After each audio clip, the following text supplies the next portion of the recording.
गरीब की थाली में पुलाव है, लगता है चुनाव है। ये सिर्फ एक कहावत नहीं है, देश की सच्चाई है। उस देश की जहां पर आज भी मुफ्त में कुछ दिया जाए जनता खरीद ही लेती है, वोट भी देती है और उस पार्टी की सरकार भी बन जाती है।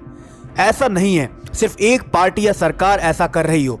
विपक्ष में बैठे वादे कर रहे हैं, सरकार में बैठे खजाना खाली कर रहे हैं, लेकिन ये मुफ्त की रेवड़ियां हर तरफ से बट रही हैं। जनता की थाली खाली है और उसे भरने का काम ये नेता लोग बड़ी ही शिद्दत से कर रहे हैं। कर्नाटक में कुछ महीने पहले कांग्रेस की सरकार बनी है, प्रचंड बहुमत वाली सरकार है, जनता का पूरा साथ है, लेकिन डिप्टी सीएम डी.के. शिवकुमार कह रहे हैं विकास के लिए पैसा नहीं। अब ये कैसी राजनीति है जहां पर जनता की सेवा के नाम पर वोट लिए, उन्हीं सपनों को पूरा करने के लिए कई मंत्रालय संभाले, लेकिन अब जब सरकार खुद है तो कह रहे हैं पैसा नहीं है। ऐसा कैसे चलेगा? जवाब तो देना पड़ेगा। पैसे कहाँ गए, पैसे कहाँ खर्च हुए? मत समझिए कि कोई भ्रष्टाचार हुआ है, जानते हैं देश की सियासत में ऐसा होता रहता है, लेकिन इस बार सारा पैसा रेवड़ियों पर खर्च किया गया है। उन रेवड़ियों पर जिनके दम पर कांग्रेस ने कर्नाटक चुनाव में बीजेपी को धूल चटाई। याद कीजिए चुनाव के वक्त कांग्रेस ने गारंटी के नाम पर क्या वादे किए थे। पहली गारंटी, गरीबी रेखा के नीचे वालों के लिए 10 किलो मुफ्त चावल। दूसरी गारंटी, महिलाओं को हर महीना 2000 रुपए। तीसरी गारंटी, 3000 और 1500 रुपए का बेरोजगारी भत्ता। चौथी गारंटी, महिलाओं के लिए मुफ्त बस सेवा। पांचवी गारंटी, 200 यूनिट मुफ्त बिजली। हैरान मत होइए, इन्हीं वादों पर कर्नाटक की जनता ने कांग्रेस को वोट दिया है, यानी कि आपने वोट दिया है। लेकिन अब इन्हीं वादों की आड़ में डिप्टी सीएम साहब बोल रहे हैं हमारे पास विकास कार्यों के लिए पैसा नहीं। ये कहानी शुरू हुई थी विधायकों की एक चिट्ठी से। उस चिट्ठी में वर्तमान सरकार से सवाल थे, सवाल उन सपनों के जो चुनाव के वक्त दिखाए गए। कहा गया विकास कार्यों के लिए फंड नहीं मिल रहा है, अधिकारी हमारी बात नहीं सुन रहे हैं। अब जैसी राजनीति से उम्मीद रहती है, पहले तो चिट्ठी को ही नकार दिया, अफवाह, झूठ और साजिश, बस यही राग अलापा गया। लेकिन जब लगा मामला गर्मा सकता है, डी.के. शिवकुमार ने मीडिया के सामने खुद ही कबूलनामा कर दिया। ऐसा कबूलनामा जो अब दूसरे राज्यों के लिए बड़ी नसीहत बनने वाला है। डी.के. शिवकुमार ने कहा, ये सच बात है, विधायक हमसे मुलाकात करना चाहते थे, उन्हें कुछ मुद्दों पर बात करनी है, हमें भी उनसे आर्थिक मुद्दों पर कुछ बात करनी है।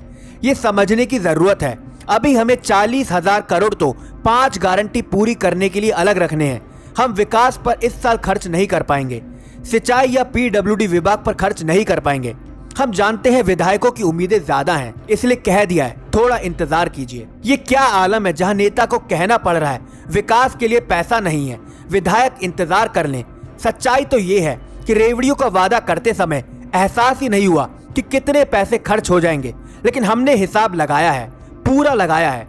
अगर मोटा मोटा भी समझ लें तो ये सरकार अपनी 5 गारंटियों को पूरा करने के लिए 60,000 करोड़ रुपए खर्च करने वाली है। इसी वजह से जो इस बार का बजट पेश किया गया वो 3,27,747 करोड़ रुपए का रहा। वहां भी इस सरकार ने 12,522 करोड़ रुपए का तो राजस्व घाटा बता दिया है। अब इतना घाटा इसलिए क्योंकि चुनावी रेवड़ियों का जो वादा किया था उन्हें पूरा करना था, पूरा करने के लिए पैसे चाहिए थे। ऐसे में बजट में सिर्फ 5 गारंटियों के लिए 39,565 करोड़ रुपए आवंटित कर दिए। लेकिन इन रेवड़ियों की कीमत उन विकास कार्यों ने चुकाई जो किसानों की, आम आदमी की लाइफलाइन मानी जाती है।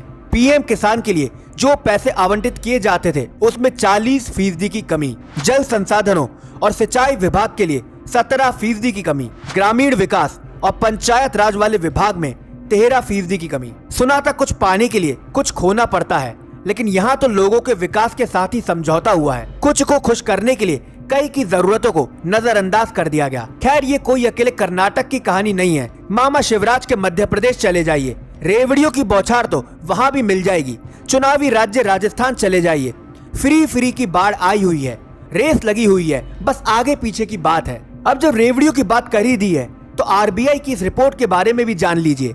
ये रिपोर्ट कार्ड है उन राज्यों का जो कर्ज में डूबे पड़े हैं, आर्थिक सेहत बिगड़ चुकी है, लेकिन रेवड़ी फिर भी टनाटन बट रही है। इस समय पंजाब, राजस्थान, बिहार, आंध्र प्रदेश, झारखंड, मध्य प्रदेश, उत्तर प्रदेश और हरियाणा पर सबसे ज्यादा कर्ज है। एक आंकड़ा ये भी है कि सब्सिडी बांटने के मामले में झारखंड, केरल, ओडिशा, तेलंगाना, उत्तर प्रदेश सबसे आगे है। अब ये दोनों ही संकेत खतरनाक हैं। तय सीमा तक सब अच्छा लगता है, लेकिन यहाँ तो बात आर्थिक सेहत बिगड़ने की हो रही है। सबसे बुरा हाल तो पंजाब का चल रहा है।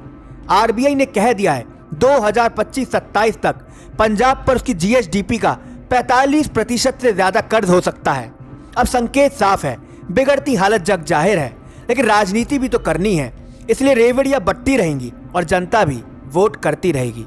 नमस्कार।